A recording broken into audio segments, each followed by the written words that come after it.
Vamos con el siguiente tema que tiene que ver justamente con una problemática que ha llamado y ha generado mucha polémica justamente en las últimas horas, porque estamos hablando de un acuerdo plenario de la Corte Suprema de Justicia, en la que se habla de reducir penas a violadores. Y esto justamente ya desde el título suena terrible, pero se habla de ciertas condiciones y justamente vamos a proyectar parte de lo que dice este documento. Exactamente se precisa que se va a reducir en un equivalente de 1/4 de la pena concreta y dependiendo de la gravedad del hecho y el daño causado, según se puede leer en este acuerdo plenario. Y estamos hablando de que si, por ejemplo, sentenciaron a un violador a 20 años de cárcel, podría reducirse la pena a 15 años. Estamos hablando de 1/4 de la pena concreta. ¿Y cuáles son los puntos específicos que se han manifestado justamente en este documento? El primero, que exista o que el violador tenga una familia formada por el sentenciado. Además, dice que haya nacido, en todo caso, que exista un hijo producto de la violación, que el padre y el violador a la vez, hay que decirlo, sea el sustento económico de ese niño y, en tercer lugar, que no exista ningún tipo de agravio ni agresión al menor. Bajo estos 3 presupuestos se podría reducir la pena a un sentenciado por violación. Y estamos hablando de que este acuerdo, que hay que decirlo, tuvo el voto mayoritario menos el de la ex presidenta del Poder Judicial. Estamos hablando de Elvia Barrios Alvarado. Ella votó en contra de este acuerdo plenario, pero lo que es un hecho es que la propuesta en proteger la figura del niño en términos económicos es justamente la razón que estaría detrás de una reducción de esta pena.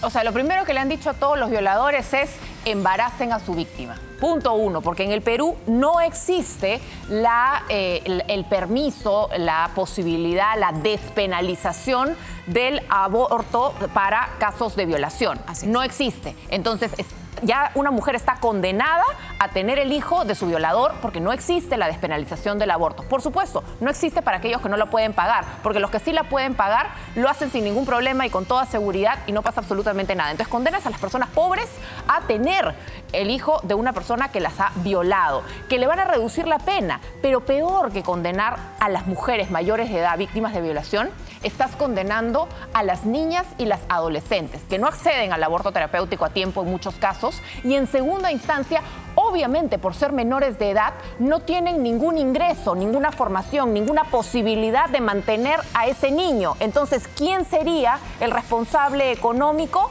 El padre, el violador. Entonces, porque son mayores de edad, pues no estamos hablando de menor con menor, estamos hablando de un viejonazo con una niña a la que abusan. A veces es el padrastro, el tío, el primo, el propio padre, que terminan violando. Entonces, estás condenando a todas las niñas y a todas las adolescentes a tener como padre al violador y además ni siquiera pagando con cadena perpetua como le correspondería, sino al costado criando. También no quieren régimen de visitas todos estos magistrados. De verdad que me da cólera la insensibilidad. Deberíamos estar discutiendo la despenalización del aborto para casos de violación, pero no. Aquí en el Perú la prioridad es reducirle la pena al violador porque pobrecito es padre, se va a perder el baby shower, imagínate. No, es increíble y ha generado demasiada crítica, pero justamente como se han levantado varios medios de comunicación y líderes de opinión para pronunciarse justamente como tú sobre este tema, bueno, respondió en un comunicado sobre este tema. ¿Y qué dice este comunicado? La verdad es que yo no sé si verdaderamente explica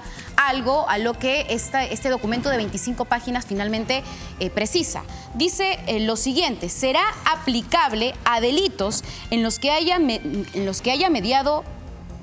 Tampoco será aplicable, no va a ser aplicable a delitos en los que se haya mediado abuso o violencia contra la mujer y los integrantes del grupo familiar.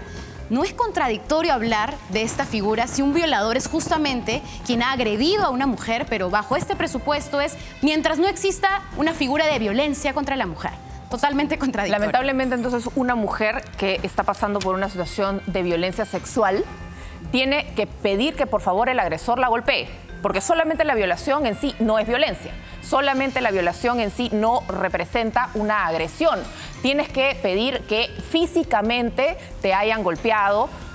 Si te doparon y no te enteraste al día siguiente de que fuiste víctima de violación, uy caramba, ¿qué hacemos? Porque para la Corte Suprema, lamentablemente para estos magistrados, ¿y esto por qué es importante? Porque estos lineamientos que da la Corte Suprema son los que deben tomar en cuenta después todos los jueces para cada caso que vean. En un país donde todos los días 4 niñas son abusadas sexualmente, donde tenemos niñas, madres, ¿cómo puede ser posible que, salvo una magistrada mujer, todos los demás hombres hayan votado por reducirle la pena a violadores que tuvieron hijos con sus víctimas? O sea, están preocupados por el violador y no por la víctima, no por el menor. Además, ¿cómo creen que ese menor, por último, se podría sentir sabiendo que es un niño, lamentablemente, no deseado, exacto, forzado, y que su padre agredió a su madre? Imagínense. ¿Cuál sería la lógica de protección, no? Un niño que esté bajo el cuidado de un violador. No tiene ningún tipo de sentido, pero bueno, eso es lo que se ha aprobado y en realidad, en lugar de hablar de una reevaluación de esta figura, lo que ha hecho en este comunicado es justificar que se vela por el interés superior de los niños, niñas y adolescentes, pero nuevamente vamos al término económico y como bien lo precisas, esto va a ser un tema que va a regir a todos los jueces a nivel nacional y dependerá justamente de cada uno de ellos, su interpretación, y si por ahí hay algún tipo de negociado irregular, finalmente van a apoyar a estos violadores. Realmente es lamentable e indignante lo que se ha acordado y esperemos en todo caso algún tipo de reacción de otras instancias que puedan frenar esta resolución o este acuerdo plenario que finalmente hoy se ha publicado. Ojalá, Dios mediante, pero la verdad que la justicia en este país da vergüenza, da pena. Pero estaremos en todo caso vigilantes. Sin duda. Muchísimas gracias, Cari, por toda la información. Que tengas una feliz Navidad. ¡Feliz Navidad! Pásala lindo. Muy bien. A todos también feliz Navidad.